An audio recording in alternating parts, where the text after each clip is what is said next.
என்னதான் மலைக்கோட்டை மேலே ஏற செமையா மூச்சு வாங்கினாலும் இவ்வளோ பெரிய ஒரு பிரம்மாண்டத்தை பார்க்கவும் மூச்சு வாங்கினதோ டயர்ட் ஆனதோ எதுவுமே எங்களுக்கு வந்து பெருசாக தெரியல ஆக்சுவலி.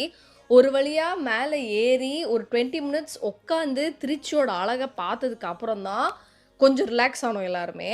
ஸோ உச்சி பிள்ளையார் கோவிலில் பார்த்தீங்கன்னா மொத்தமாக வந்து 437 படிகள் இருக்கு. அண்ட் இதுதான் திருச்சியோட மையப்பகுதி. ஸோ இந்த ஒரு சிங்கிள் பாறையை குடைஞ்சு நிறைய விஷயங்கள் பண்ணியிருக்காங்க. என்னெல்லாம் சொல்லட்டுமா?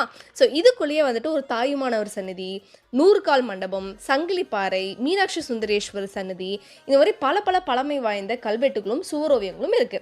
அண்ட் இதில் குறிப்பாக சொல்லணும்னா இந்த தாயுமானவர் சன்னதியில தான் சுகப்பிரசவத்துக்காக வேண்டி வாழைத்தாரை கொண்டு வந்து வைப்பாங்களாம். ஸோ இதுதான் இங்கே இருக்கிற ஒரு ஐதீகம்.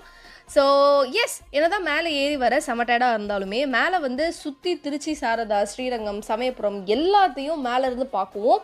த view was so good. So yes, that's all. அடுத்த கதையை நெக்ஸ்ட் vlogல சொல்கிறேன்.